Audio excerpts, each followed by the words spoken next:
So Diana Taylor, a scholar in performance studies, and anthropologist Godoy Anatibia are among several scholars who are involved in a project called Ecologies of Migrant Care, which is hosted at New York University. Ecologies of Migrant Care explains that its goal is to research, to document, and to make visible the humanitarian emergency of refugees and of migrants who are traveling from Central America to the United States. And in order to hear the testimonies of migrants and to document the human rights abuses that they encounter by various governments along the route, Taylor and her co-workers decided to accompany the migrants on their paths.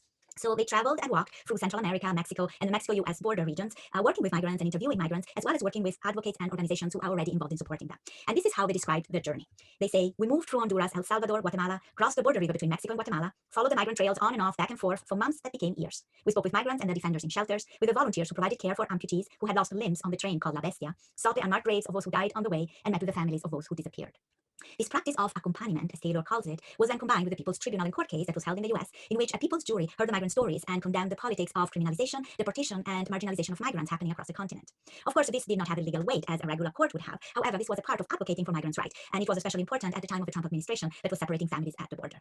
And the archive that you see here is quite similar to another archive established by Chilean anthropologists and student anthropologists, which is documenting racist, classist, and homophobic discrimination in Chile, as well as efforts of people involved in social movements. And here, similarly to the other website that I showed you, you can see that they have interviews and testimonies witnessing of people who are involved in social movements in Chile for social justice. So in these two examples, anthropologists and scholars in allied fields are doing research to document human rights abuses that otherwise might not necessarily make it into the media, as well as they are trying to give support to various organizations supporting migrants and working towards social change. So in these two examples, anthropologists and scholars in allied fields are doing research to document human rights abuses that otherwise might not necessarily make it into the media, as well as they are trying to give support to various organizations supporting migrants and working towards social change. Two more examples of the coming together of activism and anthropology are also in the podcast that I asked you to listen to this week. In the first part of that podcast, Chow, an anthropologist, explains how she started doing her anthropological work in West Papua after working with organizations in Indonesia trying to counter palm oil production because of its destructive effect on people's lives and on the environment. And in the podcast, Chow explains that she used the mapping in West Papua as a way, in her words, of attuning to the forest. Mapping, she says, was really both an ethnographic method and an activist mode of research. While walking in the forest to map significant places with the indigenous Marin people, she recorded the sound of birds, the sound of the wind, of water, as well as the songs and the cries of her companions who were guiding her around the forest. And for Chow, combining mapping with sound recording was a particularly effective method for an engaged anthropology, because in this way she could just expose the sound of birds and the story about the importance of these birds with the sounds of machines, of a chainsaw, with the sounds of deforestation and the sound of destruction of this ecosystem in the favor of plantations. Her interlocutors, for example, urged her to record a very important sound that she might have probably missed if she were walking alone in the forest. This was the sound of silence. Chow describes this as the killing of the sounds that embody the multi-species liveliness of the forest. In this podcast, Chow says that anthropology and activism are not the same thing, but that there are important links between the two. And their connections, moreover, are becoming even more important in the current environmental and climate crisis. As Salawara and Banjiru point out, the concept of the Anthropocene, an age in which humans are the dominant force in shaping the Earth's environment, has provided space to examine whether anthropological approaches can help expose and possibly remedy environmental injustices and inequalities. And this is because anthropologists could work together with environmental activists in different places and forge collaborations. In the second part of the podcast, the anthropologist Bianca Williams explained how she co-founded in 2015 the Denver chapter of the Black Lives Matter, and how she has been involved in a march and parade against political and economic inequalities as well as police violence. And in particular, during that event, Bianca Williams recalls, she and her co-organizers were asking for the release of a tape that contained the last hours of Michael Marshall, who was detained by police in 2016 and then died in police custody. According to Williams, anthropology can be very useful for social movements because it can help make certain voices as well as certain truth be heard by the wider society. And she says something in this podcast that I think is particularly important. She says that she learned, these are her words, from a genealogy and a legacy of Black anthropologists, particularly Black feminist anthropologists, who taught me that anthropology should be grounded in activism and in advocacy. So thinking of the examples that I just talked about, which include advocacy for migrants' rights, environmental justice, as well as anti-racism, we can say that these efforts are not new in anthropology. Already in the first part of the last century, Zora Neale Hurston was doing research in rural Black communities, including her own, and documenting the harsh living condition of Cudjo. Cudjo was the last person alive who had come to the US as a slave and could recall the Middle Passages that he survived. And as Hurston shows, Cudjo was liberated from slavery only then to live in poverty in a racist society. Another example is Ella Deloria, an anthropologist who studied with Boas and a Dakota indigenous woman. Ella Deloria published a book in 1944 discussing the traumatic shift of her people, the Dakota to reservations. And 50 years earlier, James Mooney documented the massacre of 200 Sioux people at Wounded Knee. Last, Marshall Salins was not only a massive influence in anthropology, but he also helped establish in the 1960s the first teachings in universities against the Vietnam War. So while anthropology certainly has a colonial legacy, which we discussed earlier, there have also been strong connections between anthropology and activism. At the same time, just how anthropologists should or could be linked with activism and to which extent has always been a very complex issue in the discipline. Anthropologists have for a really long time asked the questions, what are the relations between the production of anthropological knowledge and social movements for justice, for sustainability, and for indigenous people rights? So how engaged and public should or perhaps could anthropology be? Can and should anthropologists be also activists themselves? And is activism or engagement in projects for a better world a kind of anthropology itself? Here the more general question is, what is the role of anthropology in the world? And when thinking of these questions, first of all, it's important to keep in mind that, as Emma Cowell writes, knowledge is political, and the creation or framing of knowledge always has political effects. This means that whenever we create knowledge with others during fieldwork or a research process, we always create it in very specific contexts and from particular positions. It will also be interpreted by others in particular way. So the question of researcher engagement in the world does not come with the idea that we can simply create a value-free knowledge away from the world and then decide what to do with it later. The very questions that researchers ask, the very topics they look at, who they talk to, where and when, with whom they speak, are always political from the start, and they always require an ethical commitment to the communities that they work with. So to say it differently, the very question of who benefits from anthropological knowledge, why and in which ways, poses itself always at the very start of every project in anthropology. Secondly, and going in the other direction, anthropology is useful because it cautions us to advocate for causes and goals in society without really critically understanding who it will really affect and in which ways. And this is because anthropology always requires us to listen carefully to different perspectives and also to reflect on our own positions and assumptions. And this is why it can be a useful tool in social justice. Hale expands on this important idea to promote activist research. He writes that by engaging in activism research, anthropologists can have, to say simply, better results. And this is because they have, in Hale's words, deeper empirical knowledge of the problem at hand, as well as theoretical understandings that otherwise would be difficult to achieve. Inevitably, Hale writes, activist research projects come with a share of tensions, of contradictions, and ethical dilemmas. The research outcome, however, is improved when such tensions are identified and confronted directly. So in other words, the fact that activist anthropology is done in a field full of tension actually makes it better because these tensions are part of the world we live in and part of the constructions of knowledge. So we can think about it in a slightly different ways. One of the things that anthropologists do best is to look at people's lives and issues in a very nuanced and detailed ways. Anthropologists love puzzles and paradoxes and layers and difficult topics, not because they like to have problems without answers, but because the human condition is so complicated in itself.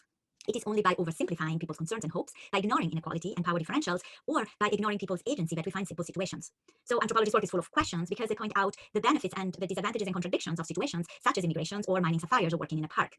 Activist anthropologist, as Hale says, is necessary and feasible then exactly because of this training in complexities that anthropologists have.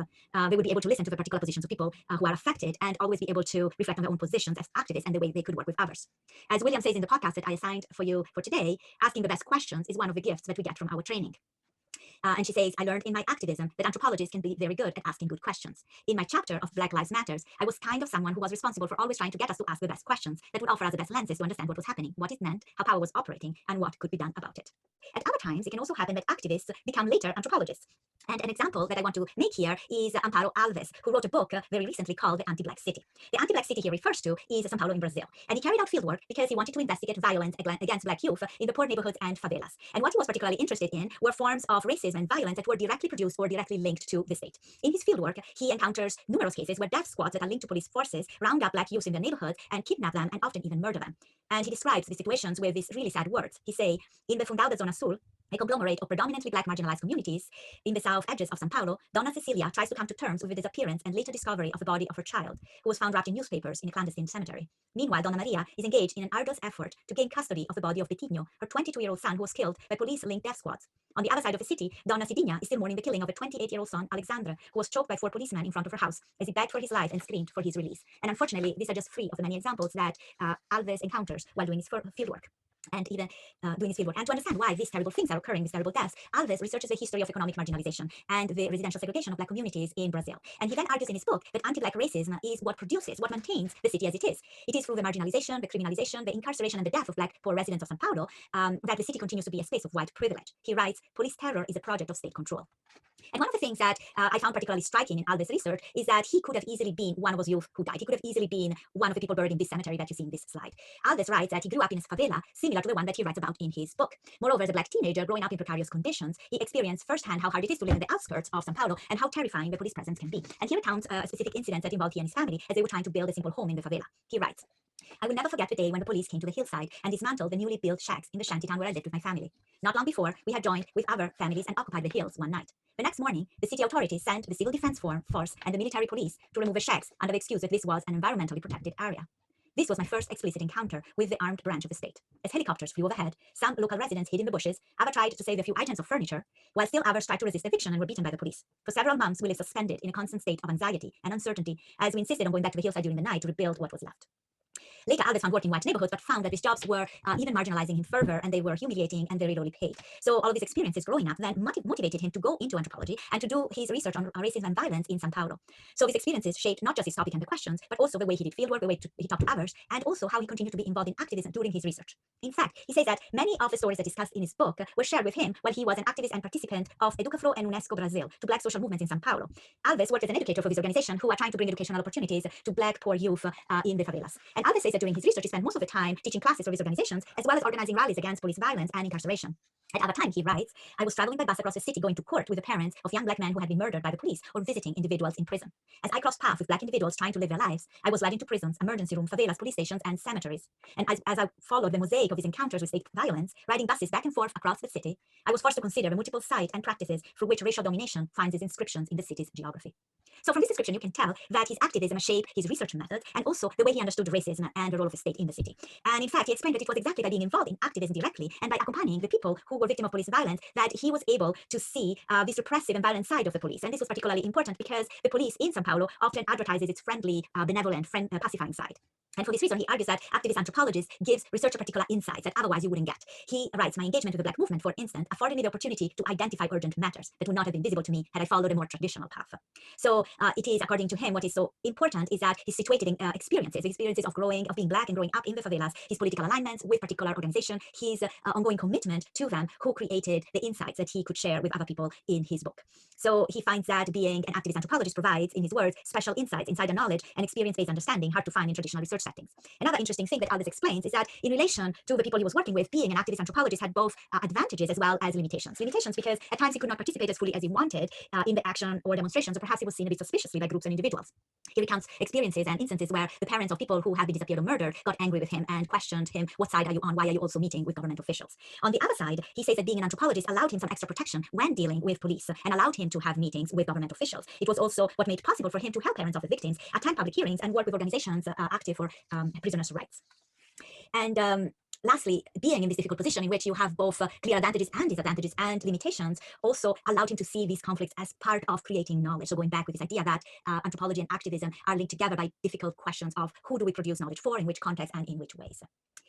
A different ways to do activism is the approach taken by Leon Callow, who looks at homelessness in the US. Leon Callow worked in shelters and engaged in conversation with both shelters workers and shelter residents. And he did so because he wanted to problematize certain ideas about homelessness. And in particular, he wanted to transform the understanding that shelter workers use in their work. Because he worked many years in shelters, Leon Callow was very critical of how neoliberalism sees the problem of homelessness as resulting from individual faults. He said that rather than acknowledging unemployment, barriers to good jobs, low wages in the service industry, homeless people are usually given the blame. And this approach, found Leon Callow, ignores the fact that many of the residents that he was meeting in the shelters actually were working, but were paid so little that couldn't afford accommodation. Because the focus is on individual and not on the social system, it is the bodies of the people and the habits that need to be changed. As the homeless are created as a specific category of people, then it becomes the job of the government institutions, of social workers, of expert or shelter workers to manage, reform, and regulate them. And this is all notions that Leon Callow wanted to change and was very critical against. So Leon Callow starts his research with the question, how is homelessness imagined and understood? What consequences does it have? Why is it that many shelter workers end up becoming managers of homeless people, even if they care deeply about the residents, rather than actively advocating for social and economic change? So I wanted to talk about him because he has an interesting approach, because he sees ethnography itself as a practice of having conversations with people in a particular field as something transformative, something that can have effect in society. He says that at first he tended to act like an expert who could teach, as he say, the misinformed and suggest solutions. But over time, his focus shifted as he started instead to want to challenge common sense understanding that both he and his co-worker shared by engaging in dialogue. This recognizes that we are all complicit in structures of power, and that ethnography, when done collaboratively, can help us to rethink the ideas that we hold and the practices that we engage in. So to say it simply, for Leon Callow, the very way of creating knowledge with people is a kind of advocacy and activism. So ethnography, because you are involved in conversation all the time, can be this transformative practice of thinking otherwise, and so changing how we are related to dominant structures of power. And lastly, I want to just share a couple more thoughts on the research of Jing Wang, who in a very recent post talks about the role of witnessing in China. Wang explains that in China, the landscape of Islam has been changing rapidly during the pandemic. And according to her, ethnographic fieldwork is very useful because it can map erasures and disappearances in everyday life. It can be a form of witnessing, and so it can be allied with advocacy. Wang noticed how halal signs in Arabic scripts have been disappearing during the pandemic due to people's fear of the government. And as you can see in this picture that is taken from her article, from her post, some of these scripts were covered with stickers and some deleted or crossed out. Wang explains that during the pandemic, Muslim communities in China have been increasingly worried about the disappearance of Islamic signs and spaces. They have also been very worried about what's happening to mosques.